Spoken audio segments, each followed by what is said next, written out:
tafirru fa innahu wal mautal ladzi tafirru fa innahu laqikum summa turaduna ila alimil ghaibi wasyahadah wa yunabbiukum bima kuntum wa qala aidan bismillahirrahmanirrahim wal 'ashr innal insana lafi khusr illa alladziina aamanu wa 'amilus shalihati wa tawassaw bil haqqi wa tawassaw bis sabr. Hadirin yang Allah Subhanahu wa taala,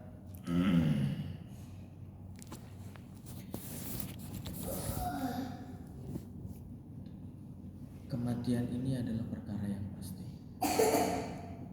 Siapapun akan mengalami daripada kematian. Baik yang tua, baik yang muda, baik anak-anak, ini semua akan mengalami kematian. Dan kita menuju kepada kematian itu.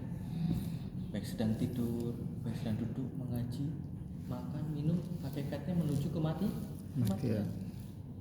Dan ketika kematian itu telah datang, tidak akan bisa ditunda-tunda lagi. Tidak bisa ditunda-tunda lagi.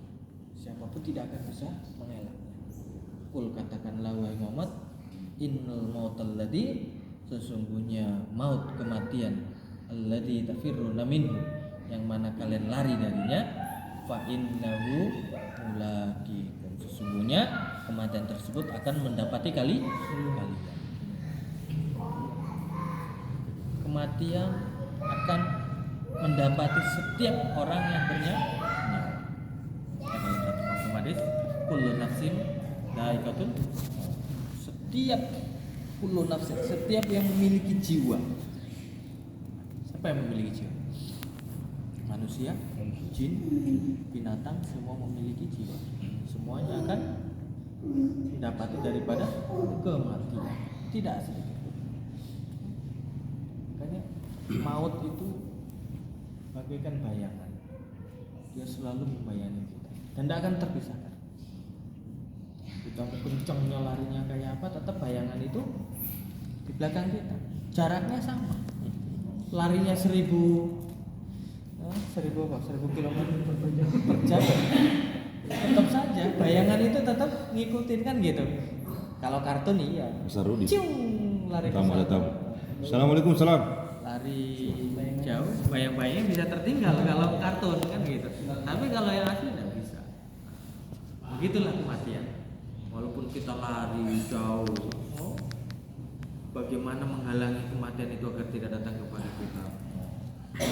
Rasanya ini kalau sakit sehingga minum obat sehat, olahraga. Banyak yang minum obat, banyak juga yang meninggal. Banyak yang olahraga, masya Allah.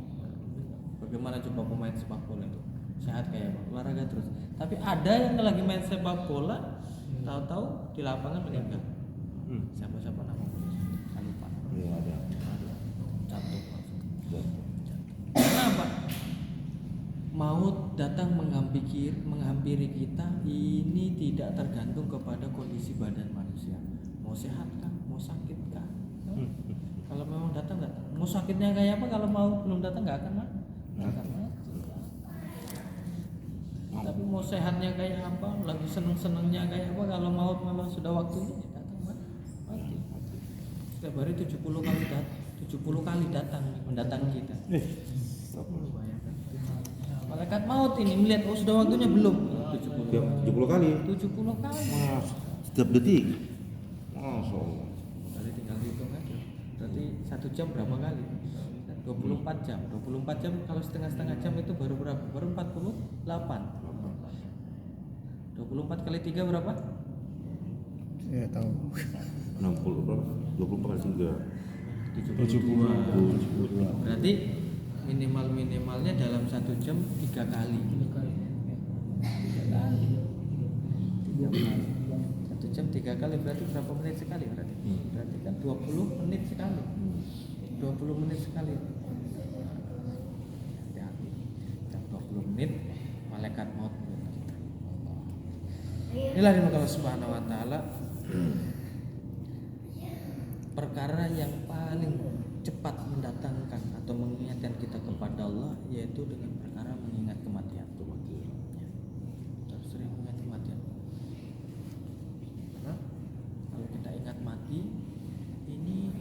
semuanya hambar. Coba kita lagi sakit parah ini kan, lagi sakit parah sekali. Ingatnya apa? Mati kan? Iya. Ketika sakit parah kalau itu sudah nggak ada keinginan apa-apa. Mau apa namanya, mau yang mungkin waktu saya pingin punya rumah yang mungkin bertingkat-tingkat, pingin punya mobil yang mewah, pingin punya anak yang sudah jaya sehingga punya ini. Cuman ketika memang sakit parah, yang sakit itu kondisinya kayak mau mendatangkan kematian, itu sudah nggak nikmat, makan sudah nggak enak, segala macam nggak enak. Itu juga lah para sahabat, para anbiya alaihissalam, karena yang diingat adalah perkara mati. Maksudnya apa? Bukan matinya, tapi pertanggungjawaban setelah kematian. Sedangkan maut ini adalah pintu daripada awal kehidupan. Maut itu pintu awal daripada kehidupan. Hidup di dunia ini sementara. Dunia ini dikatakan dunia yang fana. Kenapa? Karena akan hilang, akan hancur. Sekarang ini akhirat ini menjadi cerita. Nanti dunia ini akan menjadi cerita. Kebalikannya. Dunia dulu makanya dalam Al-Quran sering, kalau saja saya di dunia, kalau insyaallah. Maka dengan Allah Subhanahu wa taala, sebelum datangnya kematian, maka bagaimana diri kita persiapkan daripada kematian. Nah, tadi apa? Ada beberapa 3 orang yang pandai, orang yang cerdas, meninggalkan ataupun mempersiapkan kematian sebelum datangnya kematian. Begitu juga al-kaisu mandana nafsahu wa amila lima ba'dal maut. Al-kaisu, orang yang cerdas, orang yang pandai adalah mandana nafsahu, yang pertama menjaga, menahan daripada nafsunya. Terus wa amila lima ba'dal maut, mengamalkan, beramal untuk sesuatu setelah datangnya kematian. Itu untuk menjaga bagaimana nanti di kubur kita, di syirat, di mahsyar, habis itu di akhirat surga Allah Subhanahu wa taala. Karena apa? Kubur ini yang menyelamatkan kita adalah amal-amal kita, iman kita. Kalau kita datang ke kubur tanpa membawa iman, tanpa membawa amal yang sempurna, kalau amal nggak sempurna tapi imannya masih bagus, masih mending. Tapi sudah imannya nggak sempurna, amalnya nggak sempurna, masya Allah, begitu saja. Kemana kubur ini? Kalau orang datang ke kubur dengan iman yang cacat, bagaimana? Kuburnya akan menyempit. Kubur menyempit sehingga tulang rusuk kita saling bersilangan, hancur. Bayangkan kita tergencet saja tidak bersilangan sudah sakitnya kayak apa? Apalagi kalau sampai bersilangan.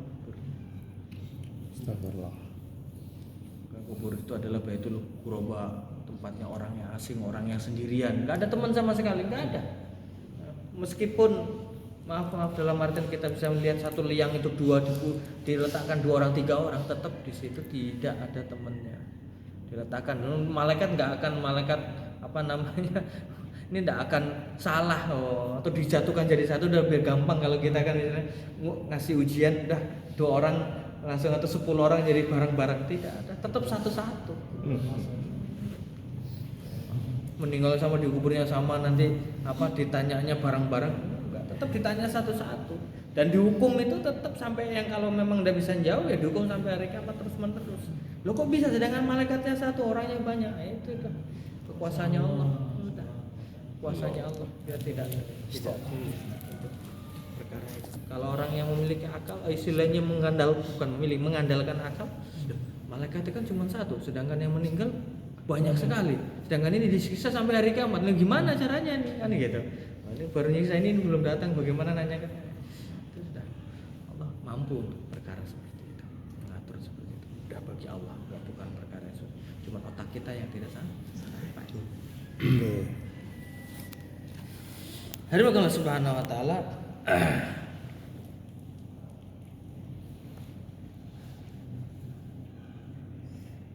ketika kita datang kepada Allah Subhanahu wa taala, tanpa kesempurnaan iman, tanpa kesempurnaan daripada amal, ini adalah serugi-ruginya manusia, secelaka-celakanya manusia. Ketika di dunia ini kita tidak memiliki harta yang mencukupi, cuma mungkin dikatakan orang miskin. Kita tidak memiliki anggota tubuh yang lengkap, dikatakan orang cacat. Dan orang cacat, orang miskin tetap bisa masih merasakan enak. Minimalnya apa? Orang miskin kelihatannya nggak makan enak, tapi tidurnya rata-rata nikmat. Tidur orang miskin enak. Kenapa? Mau tidur dimanapun bisa istilahnya kalau orang Jawa ngeletak nang dia iso merem. Mau tidur dimanapun mata bisa terpejam. Orang miskin karena nggak terbebani, nggak takut nanti hartanya diambil, kan gitu. Coba semakin kaya, pagar rumahnya semakin tinggi, Betul. pakai satpam lagi, tambah CCTV lagi, tambah anjing lagi, kan gitu. Kan belum bisa tidur, padahal rumahnya di dalamnya sudah kasurnya sudah empuknya bukan main harganya, pakai AC lagi. Belum lagi kadang-kadang kalau istilahnya didatangkan pembantu yang bisa pijit-pijit. Baby sister kok. Tapi tidur tetap nggak nikmat. Dan masya Allah kalau kita sering ketemu dengan orang gitu, kalau kita keluar hanya di Jayapura mungkin hanya ketemu orang-orang ngerti itu aja. Tapi kalau kita keluar Jayapura ataupun nanti kita sering gabung dengan orang luar daerah, kita khususnya nusrah mereka, bagaimana cerita-cerita kepada mereka, background yang orang-orang banyak sekali, background orang yang memang betul-betul kaya, orang yang masya Allah. Tapi mereka sering menceritakan sebelum kenal usaha dakwah itu masya Allah, makan gak terasa nikmat, tidur malah tidak terasa nikmat. Betul, mahalnya makanan bisa dibeli Pak, nikmatnya makanan tidak bisa dibeli. Mahalnya tempat tidur bisa dibeli, nikmatnya tidur nggak bisa dibeli, ya Pak. Talim tidur sambil duduk itu nikmat. betul nikmat. Ngorok lagi. Coba kalau di rumah nggak bisa, coba di rumah kita tidur sambil duduk. Wah nggak bisa. Mau dipaksa kayak pun nggak akan bisa, sakit semua itu. Tapi kalau waktu taklim, waktu khutbah, waktu itu bayan, wah itu nikmat sekali itu. Biarpun sebentar saja. Biarpun sebentar itu rasanya nikmatnya bukan main. Allah. Walaupun masya Allah, ataupun kalau enggak ya kita tidur hanya beralasan nggak pakai kasur, nggak pakai apa, tapi kalau nikmat tidur itu. Ketika kita keluar itu, kenapa? Karena semakin kita hanya memikirkan akhirat, maka semakin tenang hati itu. Insyaallah. Ketenangan hati inilah akan rileks semua badan, semua saraf-saraf itu rileks sehingga kita tidur pun nikmat. Kalau di rumah kita bukan hanya memikirkan akhirat, pasti akan berpikiran daripada keperluan kita. Keperluan kita, keperluan istri, keperluan anak, keperluan rumah, keperluan pekerjaan. Penuh pikiran. Pikiran penuh sehingga waktu tidur pun mikir nggak nikmat sekali.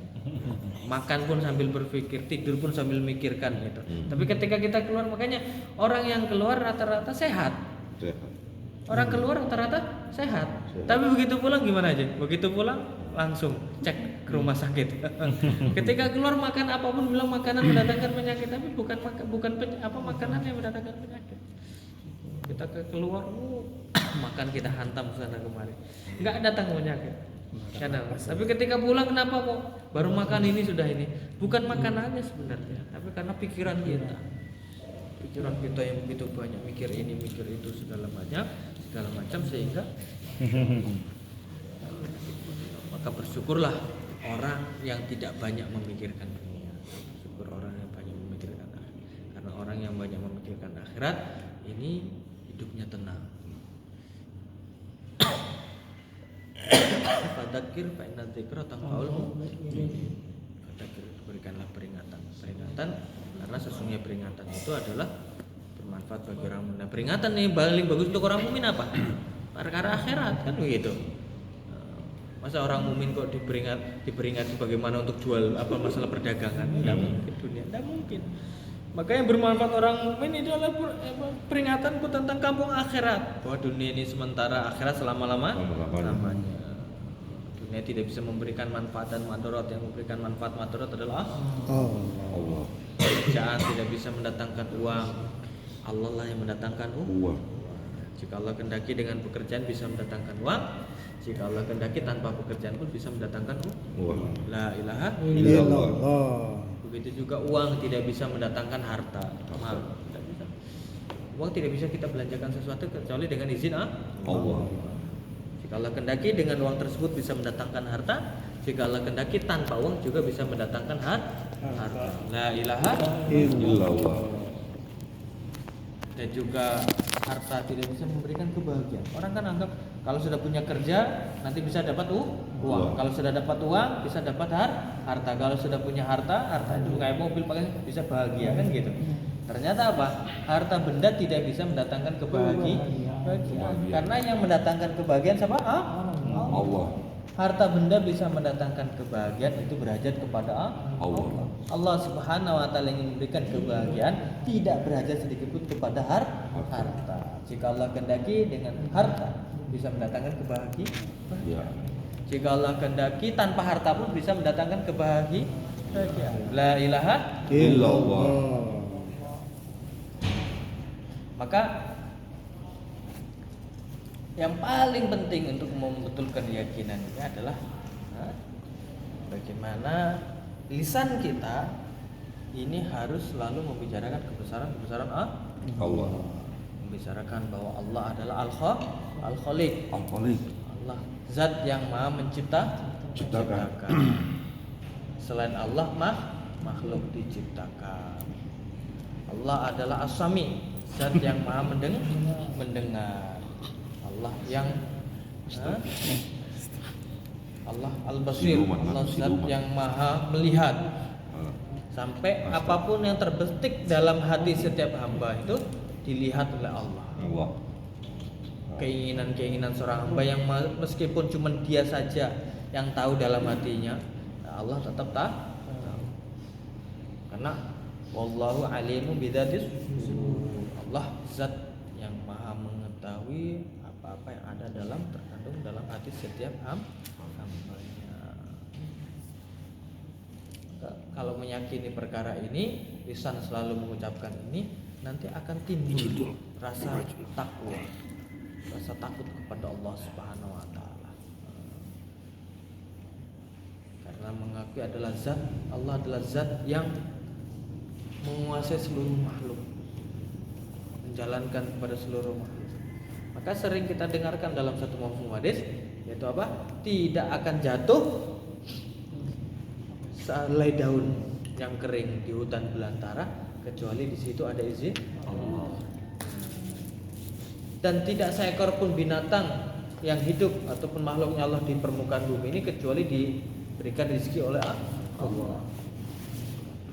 Sehingga pernah Nabi Musa ingin mengetahui, bukan ingkar kepada Allah, ingin mengetahui seberapa besarnya kekuatan Allah, seberapa agungnya Allah memberikan nafkah, memberikan rezeki kepada makhluknya. Maka Nabi Musa, salah satu mukjizatnya ini tongkatnya Nabi Musa ini bisa bermacam-macam, bisa membelah lautan, bisa menjadi ular, bisa membelah daripada batu yang besar disuruh Allah untuk dipukul. Maka dalam batu besar tersebut terdapat batu lagi, suruh pukul lagi terdapat batu lagi, dan itu bukan 2 kali, 3 kali, 4 kali, banyak kali dari yang besar sehingga kecil. Ulat paling besar seberapa sih? Soalnya itu ini termasuk besar kan gitu. Besar. Ada yang lebih kecil lagi kan gitu, cuma sebesar lidi kan gitu. Ya, kalau dia makan daun ya anggaplah istilahnya sekelingking kan gitu. Nah, di dalam batu yang di tengah-tengah nggak ada lubang sana kemarinya, kok nggak ada celahnya. Ini ulat lagi makan dedaunan yang begitu segar. Allah. Ini dari mana masuknya? Ini kuasa kudratullah, kehendaknya Allah. Begitu juga bagaimana di dalam hadits Sabah itu ada seekor ular yang buta, sudah tua, sudah nggak bisa apa-apa, hanya hinggap di mana pohon kurma. Allah datangkan rezeki melalui apa? Burung. Allah. Burung ambil apa namanya? Carikan makanan buat si ular tersebut. Kuasanya Allah. Biasanya apa? Burung ini makanannya ular, tapi burung malah yang memberikan makan kepada ular. Oh, Masya Allah. Jadi semua tuh Allah sudah berikan daripada rezekinya. Setiap manusia sebenarnya kerja ataupun tidak kerja itu tetap akan diberi rezeki, akan diberi pasti. Cuman satu ada yang istilahnya bahasanya lebih, ada yang satu bahasanya kurang. Tapi sebenarnya itu sudah jatahnya. Maka suatu kesalahan, suatu fatal ketika dia mencari rezeki yang apa namanya dengan dalam perkara yang haram. Yang haram itu pun sebenarnya rezekinya, bukan cuma memang rezekinya, cuman karena nggak sabar sehingga menjadi perkara yang haram. Sebenarnya semuanya rezekinya Allah. Yang rezeki itu sebenarnya halal semua. Karena kita nggak sabar sehingga menjadi haram. Kalau kita nggak ngambil itu, kalau memang itu rezekinya kita memang harus dapatnya 10 juta atau 100 juta. Nah, kalau sekarang korupsi itu kan 100 juta itu sedikit kan gitu. Miliar. Kalau sama itu memang kalau memang dia tidak mengambil korupsi, nanti akan dapatkan harta yang lebih halal dan segitu juga. Gitu. Maka dari Allah Subhanahu Wa Taala suatu kerugian besar perkara yang sudah ditentukan oleh Allah kita bersusah-susah payah. Bermati-matian, ini suatu kerugian besar.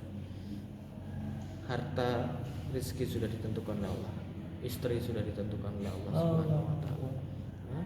Kalau bilang istri itu semuanya lagi pada keluar. Ini kalau istri ini yang santai cuma saya sama Pak Irsad ini, yang lainnya lagi duda semua. Aji duda, Amir Sab duda, Asab duda, Agus Salah duda. Masya Allah, ini kita keluar dengan jamaah duda duren semua nih, duda keren. Jadi istri juga sudah ditentukan oleh Allah.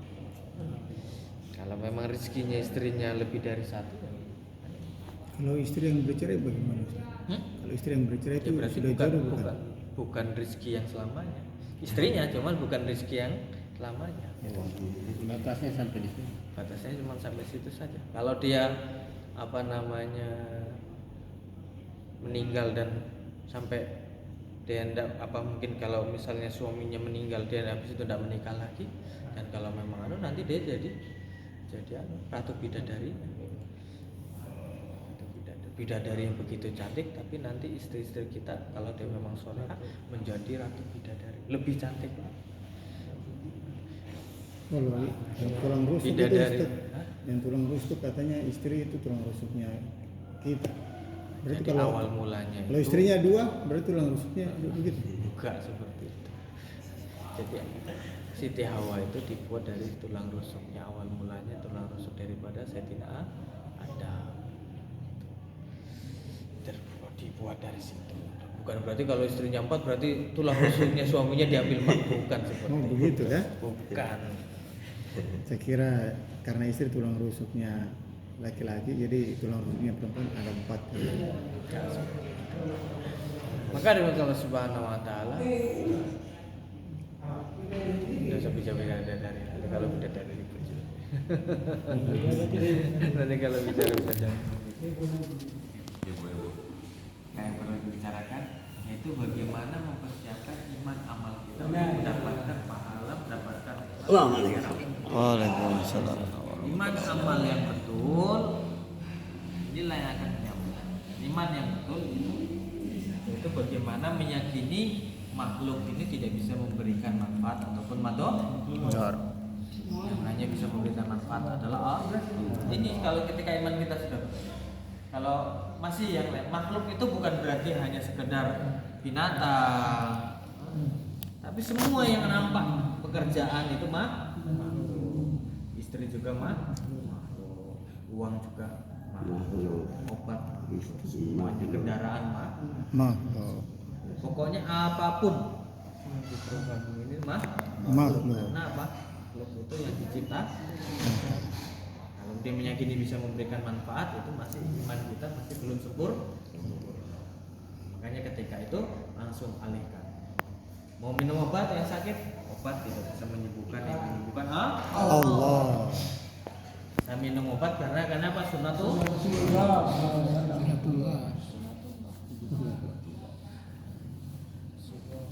Perintah Allah untuk minum obat. Terus seperti juga makanan tidak bisa mengenyangkan. Kenapa makan? Karena di situ ada perintah Allah. Rasulullah makan, juga puasa, juga Rasulullah istirahat begitu juga. Niat untuk menjalankan. Makanya kalau setiap gerak-gerik kita untuk niatkan untuk menjalankan perintah Allah, manfaat pahala semua. Maka dengan Allah Subhanahu wa taala untuk memahami ini semua, maka perlu pengorbanan. Kalau lo hanya di rumah saja tidak akan paham. Perlu pengorbanan. Semakin banyak korban, semakin banyak Paham. sedikit korban, sedikit Sedikit paham. salah korban, Salah perasaan. Salah paham. Masya Allah sih. Nggak korban, nggak paham Kalau tidak mau korban, nggak akan paham. Paham. Masya Allah. Apalagi yang bahayanya itu salah Korban. nanti salah paham. Sudah salah paham bahaya. Semoga Allah Subhanahu wa taala berikan taufik kepada kita dan istiqomahkan kita dalam usaha dakwah ini. Amin. Dan juga kita menjadi asbab hidayah untuk ke seluruh alam. Niat semua keluar ke jalan Allah sejauh-jauhnya insyaallah. Insyaallah. Siapapun, kapanpun dan di mana Manapun. dan dengan siapa. Subhanallah yang di Subhanallah bihamdi subhanakallah bihamdika. Waalaikumsalam warahmatullahi wabarakatuh. Assalamualaikum. Allah masya Allah. Tadi ditelepon dirapatkan. Iya, Lili baru, makanya dia